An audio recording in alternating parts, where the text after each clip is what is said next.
வணக்கம் இனிய உறவுகளே. உலகெங்கும் வாழும் அனைவரையும் உலக மின்னல் அன்புடன் வரவேற்கின்றது. இந்த கோடையில் கனவேர் வெளிநாடுகளுக்கு பயணம் செய்வதற்கு விரும்புவார்கள். நேரத்தையும் பயணத்தையும் இழக்கச் செய்யக்கூடிய 8 விமான நிலைய பழக்கங்களை பற்றி இன்று நான் ஆராயப் போகின்றேன். இதை பார்த்து நீங்களும் முன்கூட்டியே இதற்கான வழிமுறைகளை தேர்ந்தெடுக்குமாறு வேண்டிக்கொள்ள விரும்புகின்றேன். கோடையில் நீங்கள் பயணிக்க விரும்பினால் நீங்கள் இழக்கக்கூடிய பணத்தையும் உங்களுடைய நேரத்தையும் இழக்கக்கூடிய 8 விமான நிலைய பழக்கங்களை பற்றி இங்கு நாங்கள் பார்க்க இருக்கின்றோம். நீங்கள் இந்த விடுமுறைக்கு கோடை காலத்தில் பயணம் செய்ய விரும்பினால் விமான நிலையத்துக்கு செல்லும் முன் இந்த பொதுவான தவறுகளை தவிர்க்க பாருங்கள். முதலாவதாக, விமான நிலையத்தின் தான் செக் இன் செய்வது வீட்டிலிருந்தே ஆன்லைனில் செய்தால் நேரம் மிச்சமாகும். மேலும் டிக்கெட் அல்லது பாஸ்போர்ட் பிரச்சனைகளை முன்கூட்டியே கண்டறியலாம். இரண்டாவது, திரவப் பொருட்கள் விதிகளை புறக்கணிப்பது. 100 மில்லி லிட்டருக்கு மேற்பட்ட திரவப் பொருட்களை கைப்பைகளில் அனுமதிக்கப்பட மாட்டாது. அவை பறிமுதல் செய்யப்பட்டால் மீண்டும் வாங்க வேண்டிய நிலை ஏற்படும். மூன்றாவது, எந்த கைப்பையும் எடுத்துச் செல்லலாம் என்று நினைப்பது. பல விமான நிறுவனங்கள் தற்போது கைப்பைகளின் அளவு மற்றும் எடை கடுமையாக சோதிக்கின்றன. இதனால் கூடுதல் கட்டணம் செலுத்த வேண்டியிருக்கும். நாலாவதாக, பைகளை முன்கூட்டியே பதிவு செய்யாமல் இருப்பது. விமான நிலையத்தில் செலுத்தும் பை கட்டணம் ஆன்லைனில் செலுத்துவதை விட அதிகமாக இருக்கலாம். எனவே முன்கூட்டியே ஆன்லைனில் நீங்கள் கொண்டு செல்லவிருக்கும் பைகளை, அதாவது பயணப்பொதியை நீங்கள் பதிவு செய்தீர்கள் இருந்தால் குறைந்த கட்டணத்தில் நீங்கள் பிரயாணம் செய்யலாம். ஐந்தாவது, முன்கூட்டியே சுங்க அறிவிப்பை சமர்ப்பிக்கலாம். சமர்ப்பிக்காமல் இருப்பது. அட்வான்ஸ் டெக்ளரேஷன் வசதியை பயன்படுத்தினால் நீங்கள் உங்கள் நாடு திரும்பும் போது சுங்க சோதனையை வேகமாக முடிக்கலாம். பாஸ்போர்ட் மற்றும் நுழைவு விதிகளை கடைசி நேரம் வரை சரி பார்க்காமல் இருப்பது. சில நாடுகள் பயண தேதிக்கு பிறகும் பல மாதங்கள் செல்லுபடியாகும் பாஸ்போர்ட்டை கோருகின்றன.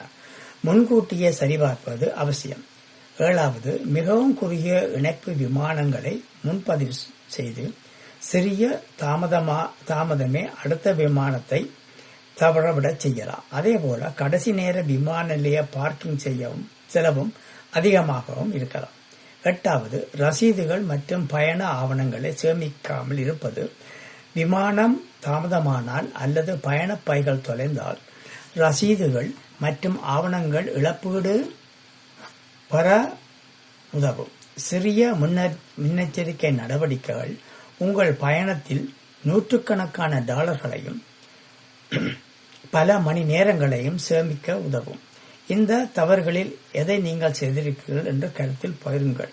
மேலும் நான் இன்னொரு விடயம் குறிப்பாக கூறவிருக்கின்றேன். என்னவென்றால், இந்த வருடம் ஜனவரி மாதம் 2026 தொடக்கம் ஐரோப்பிய நாடு, ஐக்கிய ராச்சியம் மற்றும் பல நாடுகளில் நீங்கள் நுழைவதற்கு முன்பாக அந்தந்த கடவுச்சீட்டுகள் வைத்திருக்க வேண்டும். அந்த கடவுச்சீட்டுகள் சில நேரங்களில் முடிவுரை காலம் 3 வருஷத்துக்கு மேலதிகமாக இருக்க வேண்டும். அதை தவிர்த்து மேலும் இப்பொழுது ஆன்லைனில் நீங்கள் அந்த நாடுகளுக்கு செல்லும் முன் ஆன்லைன் மூலம் பதிவு செய்ய வேண்டிய நிர்பந்தம் இருக்கின்றது. அது தற்பொழுது முன்னர் ஐக்கிய ராஜ்யத்தில் இருக்கவில்லை, ஐரோப்பிய நாடுகளில் இருக்கவில்லை. இது இந்த ஜனவரி மாதம் தொடக்கமே ஆரம்பமாக இருக்கின்றது. இதே போன்று மலேசியா, கம்போடியா, தாய்லாந்து வேறு பல நாடுகள் இந்த விதிமுறைகளை வைத்திருக்கின்றன. அவற்றை கவனமாக உன்னித்து அவதானித்து நீங்கள் சரியான நேரத்தில் சரியான ஆவணங்களை கொண்டு செல்வீர்களானால், அது மட்டுமின்றி ஏதாவது நீங்கள் நகைகள் வாங்கியிருந்தீர்களானால், அதாவது நீங்கள் பிரயாணம் செய்கின்ற இடமாக இருக்கலாம் அல்லது பிரயாணம் செய்வதற்கு முன் நீங்கள் வதிமநாட்டு இடத்திலேயே நீங்கள் உங்கள் ஆபரணங்கள் வாங்கியிருந்தீர்களே ஆனால் அந்த ஆபரணத்துக்கான ரசீதுகளை, ஜுவல்லரி ஷாப்பின் இன்வாய்ஸ், அதுகளை நீங்கள் உங்களுடைய மொபைலில் பதிவிறக்கம் செய்து கொண்டு செல்லலாம்.